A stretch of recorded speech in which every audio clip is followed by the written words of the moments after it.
Hello. Today I'm going to showcase the daily spread. And as you can see from yesterday, I just did a time blocking schedule that I still need to finish color coding here on the side. But what I really love about this daily layout in the Amplify planner is that there is an hourly block here from 5 a.m. until 11 p.m. done in half-hour increments. You have a lot of space for your priorities, work tasks, personal tasks, and then the freedom boxes on the side can be used for anything.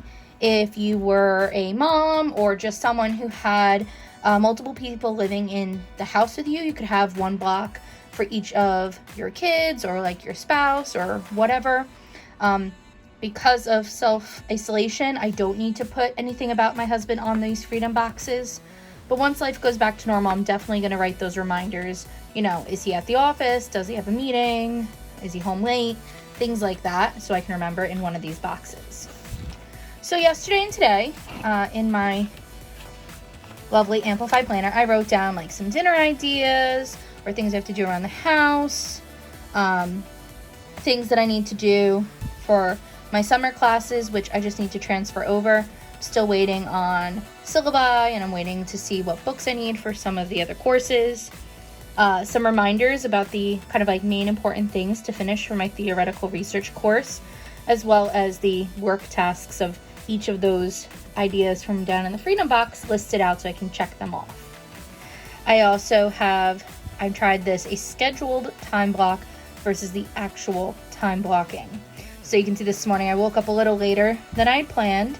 I still taught, and I broke up my teaching day a little bit differently, just as a reference of what happened today in school. I'm currently on my little lunch break, and then hopefully I'll be able to do some of my coursework between 1 and 6 like I planned on. So this is a great way for me to keep track of what I need to do as a student and as a teacher. So in order to get a layout like this, whether you do just as you go through your day, what happened, or you compare it to what you thought you wanted to do, you could do it two ways. So one of the ways that you could do that would be to just highlight over the hourly time blocks that you have listed for you. So Friday, for example, between 8 and 12, I teach. So over here, I'm going to go to 8 o'clock. And I'm going to go all the way to 12. And I can color in the hourly time blocks like that, which is cool, but sometimes I like to see the time stamp differently than just on the hourly numbers. So in order to do that, I like to take a ruler, and I measure just a 1/2 centimeter width.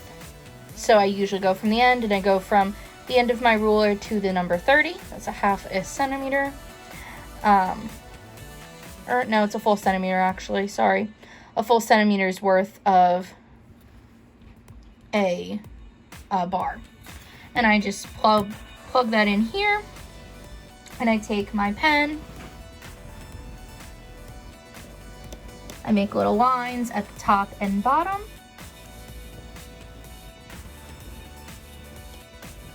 And then I just connect my lines like that. Of course, this is going to be hard to do one-handed while filming, but I keep it as straight as I can, and I will eventually connect the dots, which I will do when I have both hands to do so. I really like the idea, like I'm doing today, of scheduling my day with the two sets of colors, but I think it's a little confusing on why I have them. It was definitely a great thing to test out. But what I usually do is, when I'm going to time block my day, is I take a pencil and I just use the pencil or a pen if I know it's something that's permanent, and I just kind of block off what I'm doing. So every day this week I teach from 8 to 12.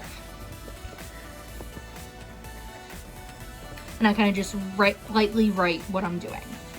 And then Thursday I have a meeting at 3:30 till about 4:30.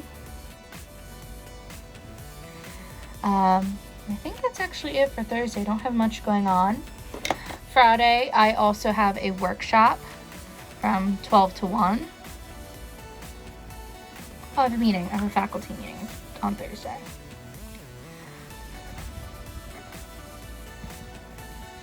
And then as the day goes on and progresses, I'll erase my projected time slots and color code accordingly. Once I connect the dots here, I'll be able to extend those lines and color in on the little given lines versus the little grid, what I've been doing, which is kind of what I've done here. I just didn't get a chance to finish coloring. And I try to keep the colors consistent day to day. Like, for example, anything that's just me, lunch, dinner, hang out, chill, is this kind of like light blue color. School is either a yellow or red color, the colors of my university. Teaching has been green so far. Tutoring is like a pinky purple color. My webinar here, I used as the same color for sleeping, was like a purple color. So I try to keep it consistent either throughout the day or between each day. Just so I can see, over the course of a week, what exactly I was using my time for. So there's so many different ways that you can use your daily layouts, but this is just an example of how I've been using them through the sample pages and now in my spiral bound Amplify planner. All right, thanks. See you in the next one.